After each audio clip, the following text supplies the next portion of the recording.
सीधे हेडशॉट, हर बार हेडशॉट। अपन नहीं होते फेल, जो चौड़े हपट्टे पे उसको सीधा देता फेल। मेरे हाथ के एम उसके शॉट को तुझे सीधा प्रो प्लेयर बन, यहाँ पे बातें ना फेल। सीधे किल करके घूमू मैं तो फ्री फायर फील्ड में, एक अमर गोली भर के घूमू बैक सीट में। अब भी से नहीं बेटा पहले से प्रोपेलर, एक साथ साथ मारे या कॉकटेल टावर में किल। अपने दुश्मन का खोपड़ा खो डाला, जो भी मेरे को देखे बोले एक नंबर लाला। पहले देखते ही दुश्मन को देते नहीं भाव, आज देखते ही दुश्मन के तोड़ देते पाव। आज देखते फ्री फायर में हर बंदा छिप जाता, कॉकटेल टावर से मैं तो हटके नहीं जाता। मैं तो किसको नहीं टोकता, मैं तो अपने में मगन, कॉकटेल टावर में रह के छूरे लेगा। घर से फ्री फायर हुआ जब तेरे भाई का, वर्ल्ड वाइड शॉर्ट बजे टेंशन बेड़ा काय का। अपना गेम करने का नहीं फैलाने का बेरायता, प्ले पे द लेजेंड प्ले ना करके क्या फायदा। फ्री फायर लॉन्च क्या अपन के डाउनलोड है, गेम खेलते खेलते खराब कर डाला अपना फोन है। फोन है खराब, फोन की बैटरी भी ग्रैंड है। फ्री फायर नाम नहीं खुद में एक ब्रांड है, समझ में आया क्या लाला।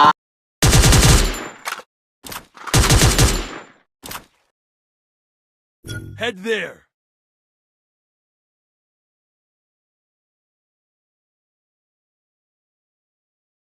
Head there. Head there. I placed the launch pad.